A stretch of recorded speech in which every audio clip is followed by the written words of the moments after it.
Many of the wisest men have regarded pain and suffering as objections to life itself. Socrates, for example, railed against life, and he urged his followers to practice death. Many religious leaders promised to the faithful an eternal afterlife free from pain, rendering this earthly existence as an evil that must be endured.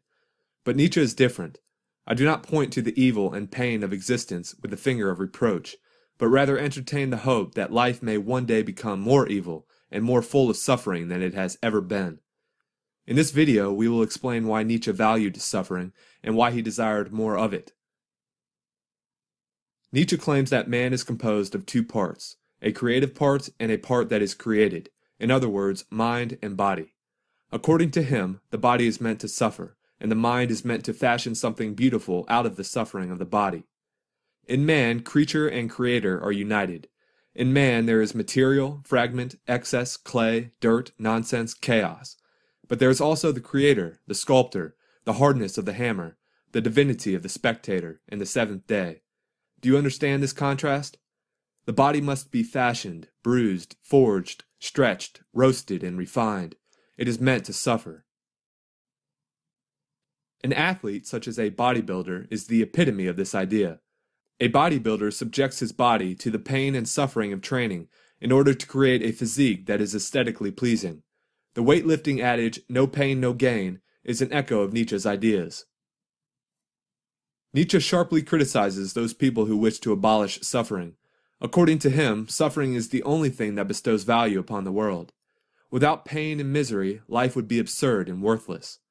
You want, if possible, and there is no more insane if possible, to abolish suffering. And we? It really seems that we would rather have it higher and worse than ever. Well-being, as you understand it, that is no goal, that seems to us an end, a state that soon makes man ridiculous and contemptible, that makes his destruction desirable. The discipline of suffering, of great suffering, do you not know that only this discipline has created all enhancements of man so far? To Nietzsche, suffering provides the only test by which a person's worth can be determined. In other words, the person who can endure the greatest suffering is the greatest of men. To those human beings who are of any concern to me, I wish suffering, desolation, sickness, ill-treatment, indignities. I wish that they should not remain unfamiliar with profound self-contempt, the torture of self-mistrust, the wretchedness of the vanquished. I have no pity for them, because I wish them the only thing that can prove today whether one is worth anything or not, that one endures. Finally, Nietzsche asserts that pain is sacred, and that mankind ought to revere pain as religious followers revere their gods. He explains that the ancient Greeks were the first and perhaps only people to realize this. For the Greeks, the sexual symbol was the venerable symbol par excellence, the real profundity in the whole of ancient piety. Every single element in the act of procreation, of pregnancy, and of birth aroused the highest and most solemn feelings. In the doctrine of the mysteries, pain is pronounced holy.